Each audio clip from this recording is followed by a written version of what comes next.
नमस्कार, स्वागत है आप सबका राजनीति के इस अखाड़े में। मेरा नाम है अजय सेतिया। मित्रों, इधर दिल्ली में अरविंद केजरीवाल बच्चों की तरह रो रहे हैं, तो उधर यूपी के मिल्कीपुर में अयोध्या के तथाकथित राजा अवधेश प्रसाद पासी बच्चों की तरह रो रहे हैं। दोनों को हार का डर है। केजरीवाल को खुद की हार का डर है और अवधेश प्रसाद पासी को अपने बेटे अजीत प्रसाद पासी की हार का डर है। अवधेश प्रसाद जब एमपी बन गए तो उन्होंने अपनी एमएलए की सीट खाली की थी, जहां से समाजवादी पार्टी ने उनके बेटे अजीत पासी को टिकट दिया है। अवधेश प्रसाद पासी ने एक दलित युवती के बलात्कार और हत्या को उसी तरह अपने बेटे के पक्ष में चुनावी मुद्दा बना दिया है, जिस तरह 2013 में अरविंद केजरीवाल ने दिल्ली में निर्भया हत्याकांड को चुनावी मुद्दा बना दिया था और यहां तक चुनाव में कहा था कि अगर शीला दीक्षित जीत जाती है, अगर वह फिर से मुख्यमंत्री बन जाती है, तो दिल्ली में बच्चियों के साथ बलात्कार होगा। अवधेश पासी ने अयोध्या में दलित बच्ची से बलात्कार को निर्भया हत्याकांड से जोड़ करके चुनावी मुद्दा बना दिया है। वोटिंग से 3 दिन पहले रविवार को अवधेश प्रसाद का रोते हुए वीडियो वायरल हो गया है। उन्होंने लोकसभा से इस्तीफा देने की धमकी तक दे डाली है।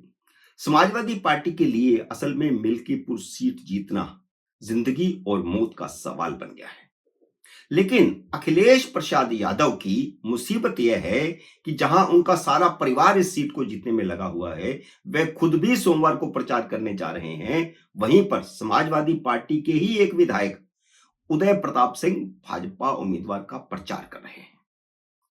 इधर सिर्फ प्रेस कॉन्फ्रेंसों पर जिंदा अरविंद केजरीवाल को जब जनता के बीच जाना पड़ा है, तो उन्हें नानी याद आ गई है। वही नानी जिसने कहा था कि वह राम जन्मभूमि मंदिर नहीं जाएंगी क्योंकि यह मस्जिद तोड़ करके बनाई गई है। केजरीवाल और उनके समर्थक जहां जहां प्रचार करने जा रहे हैं, वहां वहां उनका विरोध हो रहा है। केजरीवाल ने ऐसा सोचा ही नहीं था कि वह इतने अनपॉपुलर हो चुके हैं, वरना वह कम से कम नई दिल्ली सीट तो जी बदल लेते। संजय सिंह नई दिल्ली में प्रचार करने गए थे, तो उन्हें देखते ही लोगों ने केजरीवाल चोर चोर के नारे लगाना शुरू कर दिया। कुछ दूर पुलिस वाले खड़े थे। संजय सिंह भागकर पुलिसकर्मी के पास पहुंचे और उनको बल्कि डांटते हुए बोले कि तुम यहां क्या कर रहे हो? भाजपा के गुंडे उनके खिलाफ नारे लगा रहे हैं, आप देख नहीं रहे? आप कार्रवाई नहीं कर सकते? इतने में नारे लगाती भीड़ भी वहीं पर पहुंच गई और पुलिस के सामने ही उन्होंने चोर चोर के नारे लगाए। यह वीडियो खूब वायरल हो रहा है। क्या नारेबाजी गुनाह है? क्या उम्मीदवार का विरोध करना गुनाह है?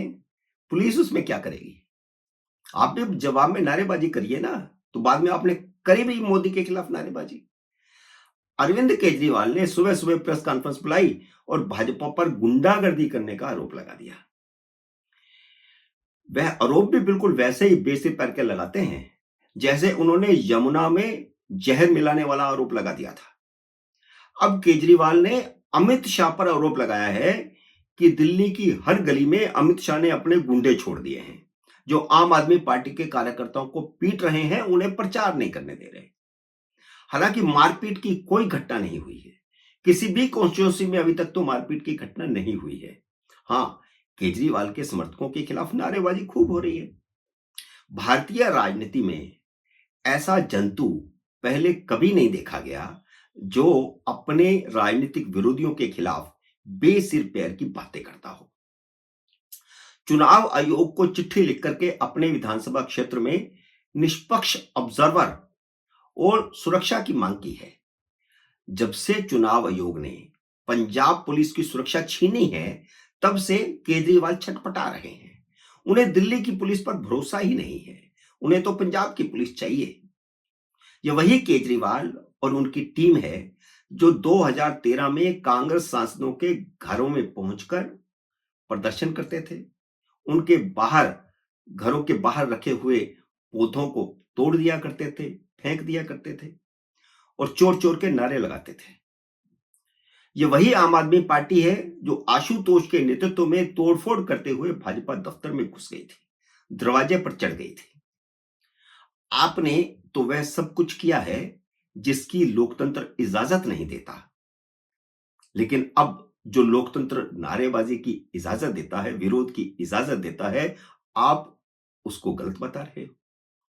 केजरीवाल को उम्मीद ही नहीं थी कि झूठ बोल बोलकर वे इतने अलोकप्रिय हो चुके हैं कि वोटर खुलकर उनके सामने आकर के खड़े हो जाएंगे। सिर्फ संजय सिंह के सामने आकर के लोग खड़े नहीं हुए, बल्कि नई दिल्ली विधानसभा क्षेत्र में भी आम आदमी पार्टी की प्रचार वैन वाल्मीकि मंदिर के पास पहुंची तो स्थानीय लोगों ने केजरीवाल के खिलाफ नारेबाजी करते हुए वैन पर हमला कर दिया। यह वही जगह है जहां अरविंद केजरीवाल को एक दलित ने झाड़ू पकड़ाते हुए चुनाव निशान दिया था। जिस व्यक्ति ने उन्हें झाड़ू दिया था वह भी अब केजरीवाल के खिलाफ प्रचार कर रहा है। वाल्मीकि बस्ती में घुसने की अरविंद केजरीवाल की अभी तक हिम्मत नहीं हो रही।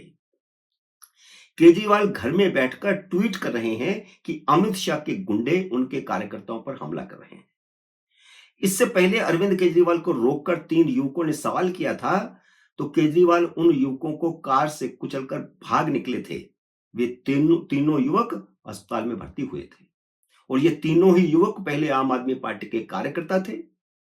जब उन्हें रोजगार नहीं मिला तो वे बाद में केजरीवाल से निराश होकर के भाजपा में शामिल हो गए थे। ऐसी ही एक घटना आतिशी मार्लेना के निर्वाचन क्षेत्र में भी हुई है, जहां उन्होंने अपने प्रचार के लिए बच्चों का इस्तेमाल किया तो लोगों ने उसका कड़ा विरोध किया।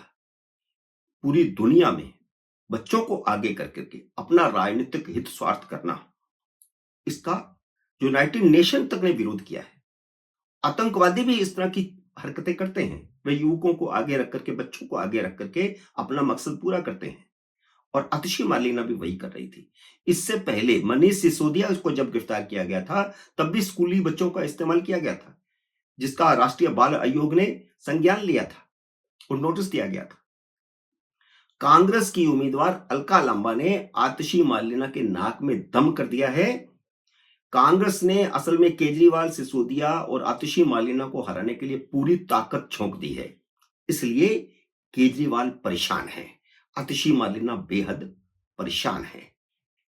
अब तक तो प्रचार से जो दूर बैठी थी प्रियंका वाड्रा, वह भी चुनाव मैदान में उतर गई है, जिसने आम आदमी पार्टी की मुसीबत को और बढ़ा दिया है। इसलिए केजरीवाल, सिसोदिया और आतिशी मार्लेना छटपटा रहे हैं, क्योंकि ऐसा चुनाव उन्होंने पहले कभी नहीं देखा। पहले वे हमेशा हमलावर हुआ करते थे, अब वे हमेशा जवाब देने की भूमिका में हैं।